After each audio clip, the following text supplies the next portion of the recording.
Ladies and gentlemen, boys and girls, die-in time is here. This is Kill by Kill Friday the 13th. 3D. That's right, ladies and gentlemen. This is the Kill by Kill podcast. Welcome to Camp Crystal Lake, or as close to it as we can possibly get. My name is Patrick Hamilton. I'm a supposed Hollywood professional, only because I don't make money any other way. And as always, I am joined by the one and only Gina Radcliffe, all the way from New York City. How you doing, Gina?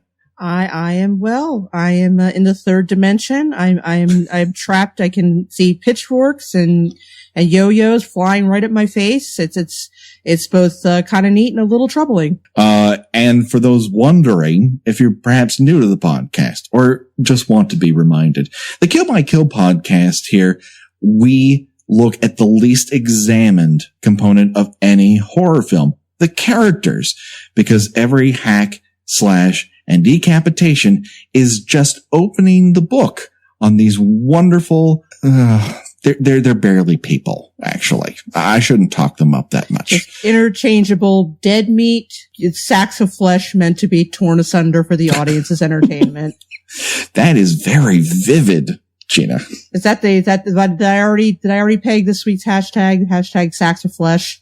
I'm on fire. We may have peaked early. Yeah. All downhill from here, baby. Well, let's get into it. Before we talked about our poor departed store owners, Harold and Edna, who just needed to leave Earth to find a better place. John Waters is the Lockhorns. In 3D, no less. We're sorry they're gone, but I think in the end, we're kind of glad. Are we really? No, we're not sorry at all, actually. I know that the health inspector in town is kind of happy about it. After we see them depart, then we meet everyone else on Earth, following the pattern of the previous two films. We meet Chris, who is a trauma survivor. She has inherited a cabin. She may or may not have been molested by Jason Voorhees. No one quite knows. Yeah, the movie seems to play a little fast and loose with that in a sort of unpleasant kind of way. Yeah, and it makes absolutely no sense in terms of the timeline that this film establishes.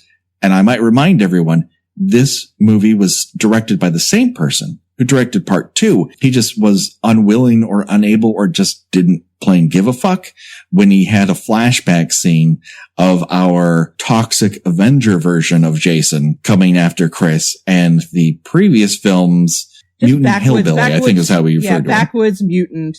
Backwoods Mutant. He's like a cousin of the Peacocks from the X-Files. Again, very accurate description. You're on fire today. So we meet Chris, then we meet Debbie and Andy. They are our designated fuck couple. This particular iteration of fuck couple stands out because Andy is an acrobat and Debbie is pregnant. That's about it. Otherwise, they're just like any other fuck couple on any other Friday the 13th movie. And if you think Jason is going to be like the Predator and take sympathy on a pregnant woman, you're in for some disappointment. Then we meet Shelley. Shelley is our Hebraic trickster. The dubiously named Shelley Finkelstein, which, what does Shelley stand for? Sheldon? I would assume it is short for Sheldon, yes. Sheldon actually fits him better. I think Shelley applies too much myth to him as a person. Shelley is the name of, the fun, cool guy. He is neither the fun or the cool guy. He is the irritating, constantly playing tricks guy. Yeah, not only is he constantly playing tricks, but he's got a horrible attitude about life. But I think we'll save the majority of our conversation about Shelley for his particular episode, because unpacking him is going to take a while. He might be the only really memorable character in this movie is the guy with the Jufro. Yes. I mean, physically he stands out from the crowd. And I don't listen. Are you body shaming? I'm not body shaming him. In fact, I'll say this. There's dozens of Shelleys if you just carbon copied him. running around Brooklyn right now getting laid. Well, that's true, especially with the hair. That hair. Yes. That hair is popular. It only matters because of his fucking attitude. It's the worst. He's the worst. Not because of the way he looks, and it's partially the way he acts, but a lot of it is the way he speaks about other people and himself. It's not attractive. He could look like the hottest dude ever to walk around in plaid, whoever that person is. There's a lot to choose from in this film of hot dudes walking around in plaid, but it doesn't matter. He's just fucking horrible. And then to cap it all off, well, no, wait a second. We got Vera. Vera has the distinction of being the first person of color to be allowed to speak, I think, for at least for an extended period of time. I know other people have raised their hand and said yes, or had an under 3, but Vera is the first you could qualify for a SAG card performance as a person of color in a Friday the 13th movie. You can still count the number of them probably on one hand at this point, but it is still a remarkable achievement. And considering the audience that these films had, which spanned across all racial barriers, there were just tons of African American fans, tons of Latino fans. They love these movies. You can see how diverse the people who like Friday the 13th movies are. And I'm sure at the time this is very, very true, as well. It certainly is in my experience and talking to people about it. So that's Vera. Let's discuss her relationship with her mother when we talk about her. Then we get to Chuck and Chili, who are not our designated fuck couple. I don't believe that they have a truly sexual relationship. They are just stoners straight out of a Mad Magazine parody. Lifted whole cloth. Yeah, all they're missing and is given life. All they're missing is the drug rug, the ponchos that like yes, the drug rug.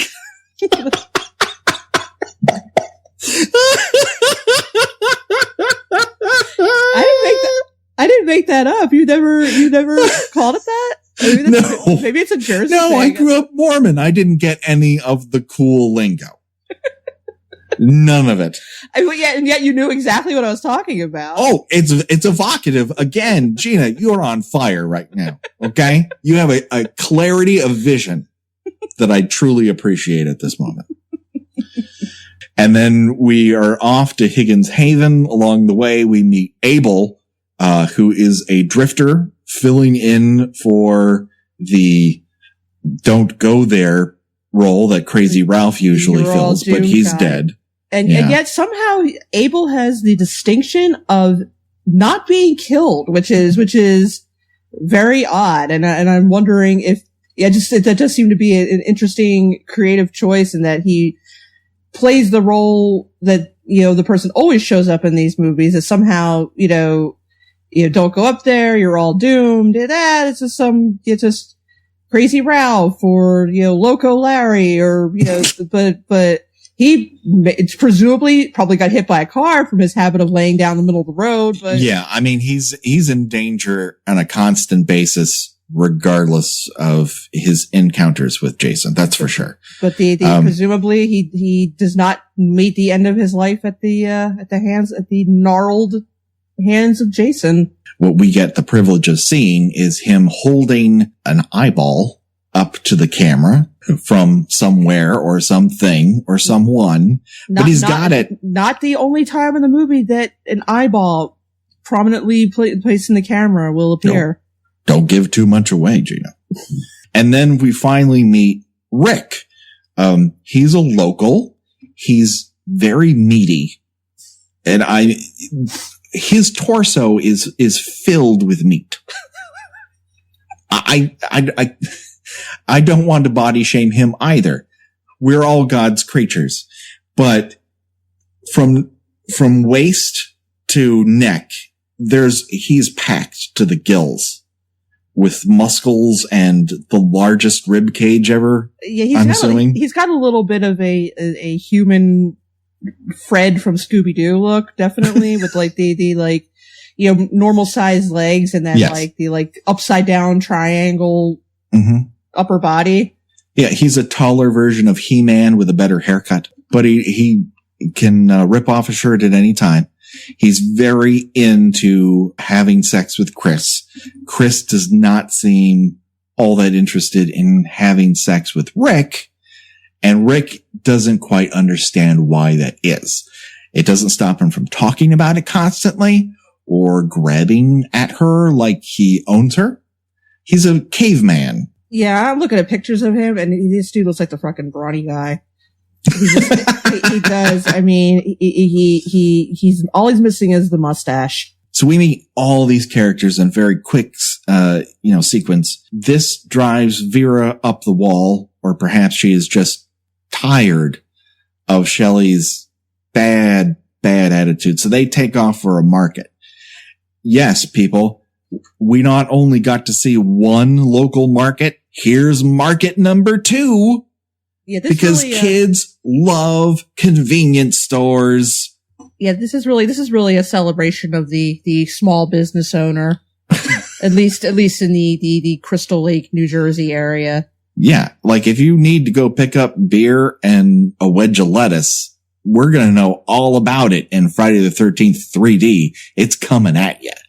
So here we are at local market number 2, which at least is more brightly lit and appears to have a wider array of things for sale. Most of their packaging is closed. I don't think the person behind the counter is any better of a human being, because when Vera goes up to pay for the groceries that she's collected, the person behind the counter responds with, "Well, I hope you got cash, because we don't accept no green stamps here." Food stamps. Excuse me. Food stamps. Which is worse by 1,000,000%. I don't know why this is done other than, I guess, the thrill of seeing racism, casual racism portrayed on the silver screen. Regardless, Vera is so dismayed by this, she asks for cash from Shelley. Shelley throws his Velcro wallet at the camera because you needed another reason not to like Shelley. He's a Velcro wallet owner, and it's intercepted a la NFL style by Fox.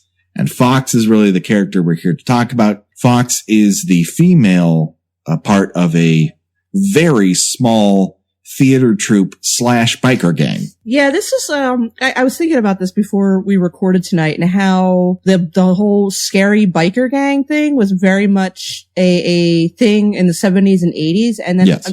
I'm trying to think, when did that stop and why? Oh, I probably because it was just done to death. You obviously have a couple of scenarios where this originates out of the sort of biker flick craze of the 60s and 70s. There a lot of bike exploitation. Then you have the Australian road bully version of it. Right. And then you've got like Every Which Way But Loose, when they're kind of just, buffoons. Yes. You have the Stephen who get hot tar poured on them, and then they're fine. They're okay.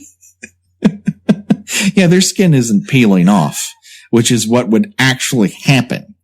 They're also hit multiple times by an orangutan. And be honest with you, I think I could take 1, maybe 2 hits from an orangutan. I may be underselling my endurance, but I'm here to tell you, I think an orangutan could knock your fucking head off. I've only held 1 orangutan baby in my life, but stronger than fuck.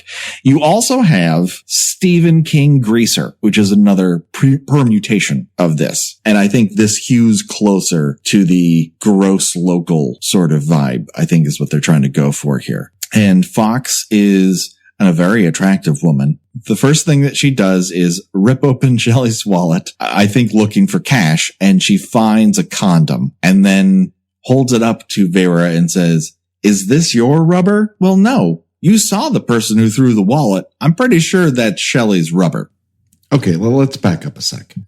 So when Vera goes to the store, they're confronted by this local group of ruffians. And we meet Fox. Them a group. There's 3 of them. Yeah, a trio. A trio. A cluster of bikers. Yeah. And they each have very distinct personalities. There's Fox. She's a lady. There's Ali.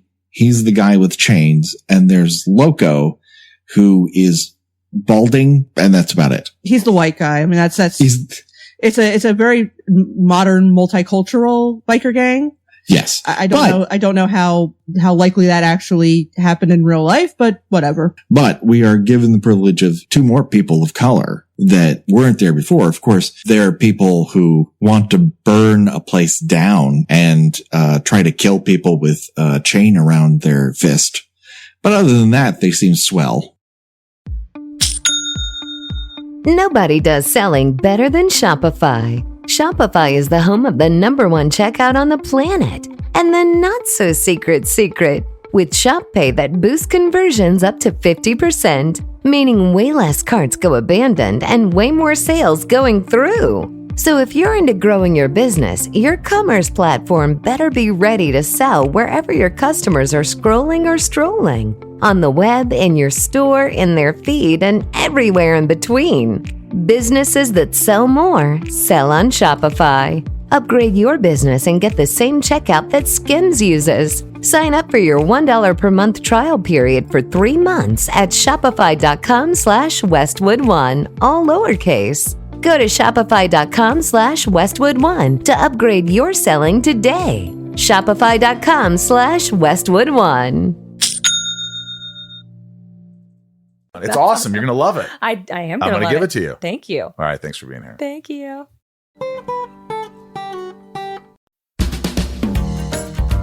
If you're shopping while working, eating, or even listening to this podcast, then you know and love the thrill of the hunt. But are you getting the thrill of the best deals? Rakuten shoppers do. They get the brands they love with the most savings and cash back. And you can get it too. Start getting cash back at your favorite stores and even stack sales on top of cash back. It's easy to use and you get your cash back through PayPal or check. The idea is simple. Stores pay Rakuten for sending them shoppers, and Rakuten shares the money with you as cash back. Download the free Rakuten app and never miss a deal. Or go to Rakuten.com to start getting the most bang for your buck. That's RAKUTEN.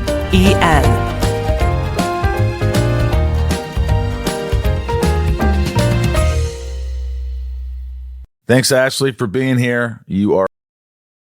Yeah, Fox kind of has a bit of is trying to go for a bit of a Pam Grier thing, I feel like. Oh, yeah. I mean, can we talk about her outfit for a second? Because it's mystifying to me. If we're going from the bottom up, she's wearing inappropriate boots to be on the back of a motorcycle with. Then she's got bad sandy pants from Grease and a foxtail strung around her upper thigh. Yeah, this is very much the Party City biker mama costume. What is that supposed to signify? I mean, if you were to see somebody walking around in tight, weird satin pants and they had a raccoon's tail strapped to their upper thigh. Why doesn't she have, why not a foxtail? Is it a foxtail or is it a raccoon's tail? I can't tell, but it should be a foxtail. I mean, that would make sense. Why does that make sense? Because her name is Fox. Obviously. Oh, I mean,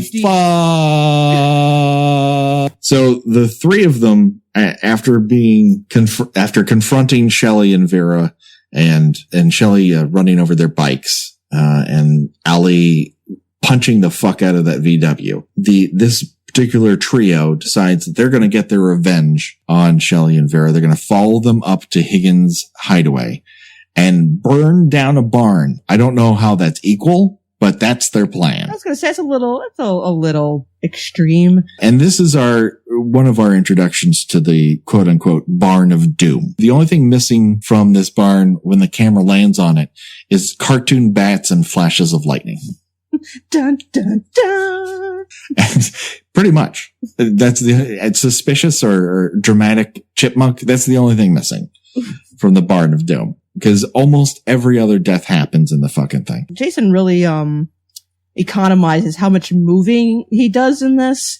Yes. Just, keeping it, whereas, certainly in the second one, he was just all over the area. Now he just seems too reserved to like maybe like a 500 yard radius. Yeah, he doesn't seem super mobile anymore. Maybe it's because of how much bulking up he's done in the meantime. Well, you know, you see like weightlifters, they kind of take those mincing little lady steps, like they're wearing high heels that hurt their feet. Yeah, you know, that's what's happening to him. Is his thighs are too thick and he can't take full long steps. Well, if you rub them together too fast, you could light something on fire. So Fox discovers this barn. She goes inside and she is delighted by everything she encounters. She's like an 8-year-old at FAO Schwartz. She's just, oh, is that a saddle? Oh, and she caresses it. It's this hay. Ha ha! Is that a sled? Let me bang it with a piece of metal. I don't know. This is the first time that this grown woman in rural New Jersey has ever encountered a barn. Yeah. And by the way, I can't remember if we said it in the last episode or not. This is the first time that filming flipped from the East Coast to the West Coast, and you can tell because everything is brown as fuck around here. At least not one of those things where you can just make out a palm tree in the background. Oh no, when they pick up Vera, you can see a palm tree in the background. Really? Oh yes. It's not probably not as blatant as Halloween was with that, but well, they're practically filming in the same neighborhood. Instead of Pasadena, they're filming in Altadena. But yeah, you can see palm trees because there's palm trees all over Southern California. Yeah, they're probably like 3 miles away from each other in location wise. So she's bopping around this barn. We see Jason creeping on her in the background, like he's sliding into her DMs. She then trips and almost takes a header into Chekhov's pitchfork and then spies the second level of the barn and goes up to swing off the rope that we saw earlier used to haul hay up by Rick. She is again delighted as hell by this. Yeah, I mean, honestly, if I almost face planted into a pitchfork, I'd be like, yeah, you know what? I'm going to go wait outside for a little while. I think I've had enough treating this barn like it's Gymboree. I mean, this is just, I mean, then again, I'm kind of an anxious person anyway. So I would look at something like that and all I would think is tetanus everywhere. Just covered. Yeah. Everything is covered in tetanus. It's not someplace I want to start touching and grabbing things. Let's put it that way. I don't know if bikers really care about tetanus much, but you know. They should. I don't think that Fox, Loco, or Ali has health insurance. I think they should be worried. You don't know. They could be in like, you know, Bikers Amalgamated Union number 5. They're in a local. Sure. Why not? In the meantime, Loco and Ali have been siphoning gas from the Stoner's van that the group all drove up in. I don't know who that van actually belongs to. It seems to be the type of van that Chili and Chuck would own, but they're never driving it. And at one point, while Ali is getting ready to siphon gas, Loco's like, hey, do you want me to do it? Like he doesn't trust Ali's ability to suck gasoline through a tube, which is like, no, save your strength. Let me swallow some gasoline, which to me means you just want to swallow some gasoline. Ali like gives him a canister, and I didn't notice this until just today. His journey from the van to the barn is this, his version of stealth is the same as Bluto's from Animal House. Dun, dun, dun, dun, dun, yeah. dun, dun. It makes me think that this is his in joke because it's dead fucking on. Loco finds Fox swinging and says like, oh, like Ollie's gonna beat the living hell out of you if he finds you screwing around, which uncovers a lot of their dynamic. Sounds fantastic. And then suddenly Fox disappears and Loco's like, the hell? He goes inside looking for her. We get a lot of foreground, background action going so the 3D pays off. And then somehow Loco wanders by Fox, who is pinned to a beam of that barn through her neck by a pitchfork. He just walks on by it like, oh, I don't have periphery vision on my left side. Yeah, we don't see Fox's death on camera. And it's one of those things where you can't really let logic get in the way of enjoying this movie. Yeah. Because, you know, her head should have probably torn off like almost immediately afterwards. I mean, nobody body weight is going to support being held up on a 6-inch wide plank by a pitchfork. And also, did he just scoop her up with this pitchfork and just nail her to it? The physics involved in this are a nightmare. It's an evocative visual. I will give you that. It's certainly a better payoff than how Loco gets it, which is with, as seems to be a theme in this film, a second pitchfork. You not only get one local market, you get two. Now we've got two pitchfork deaths, one after the other. One through the neck, one through the midsection. I think my favorite part is that the cigarette does not fall out of his mouth. No, it's attached to him. It is part of Loco. Because one of my favorite, it reminds me of one of my favorite bits from Ghostbusters. Okay, be very careful of my childhood when you talk about this. I'm sorry, I will be. My childhood is very fragile. When Ray turns the corner and he sees Slimer, and he's got the cigarette, and it just sort of slowly starts falling out of his mouth, and then just hangs on his bottom lip.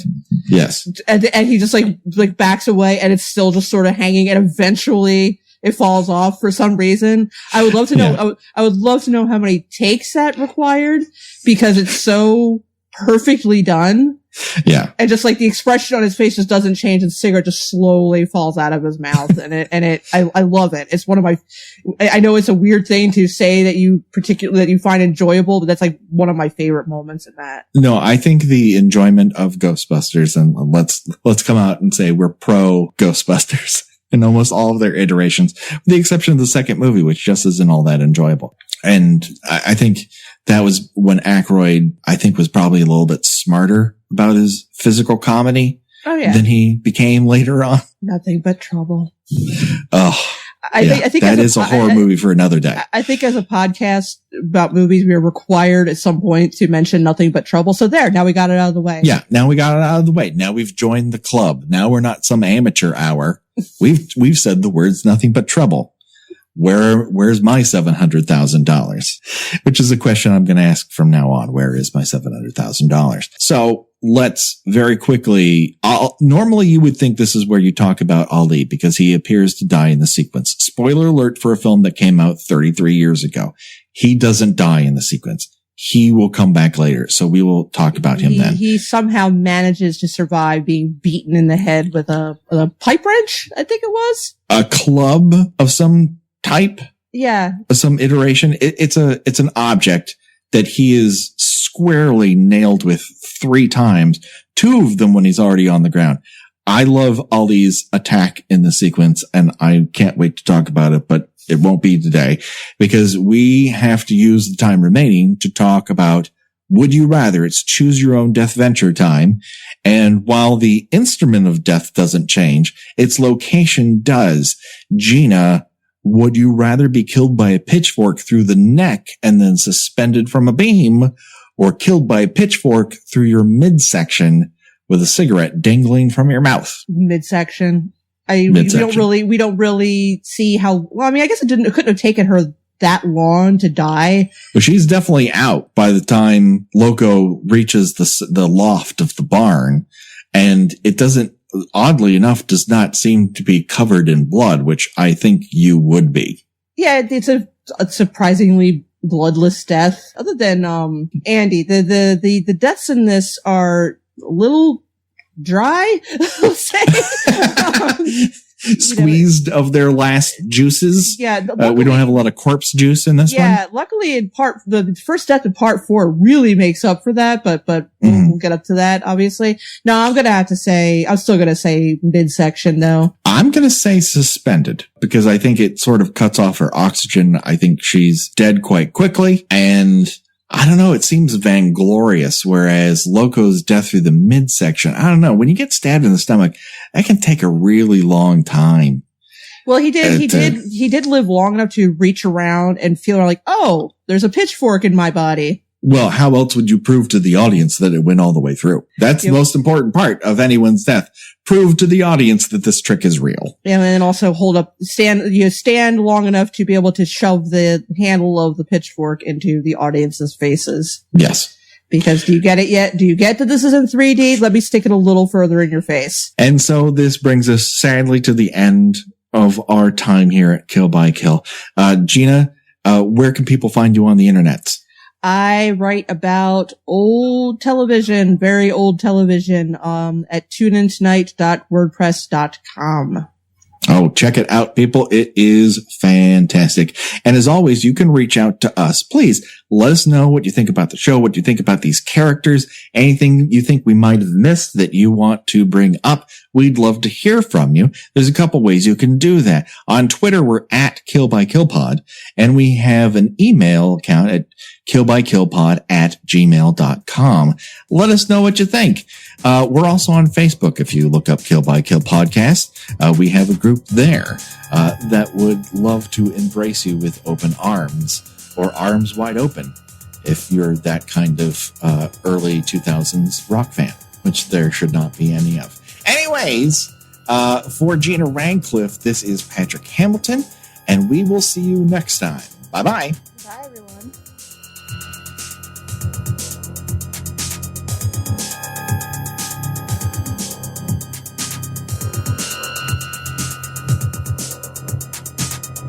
Kill by Kill is produced by We Write Good and is intended for entertainment purposes only. Friday the 13th is owned by Paramount Pictures. Jason is owned by New Line Cinema. No infringement is intended. Kill by Kill logo was designed by Josh Hollis. Visit him at joshhollis.com. The Kill by Kill theme was created exclusively for us by Revenge Body. Get the whole track and much, much more at revengebodymemphis.bandcamp.com today.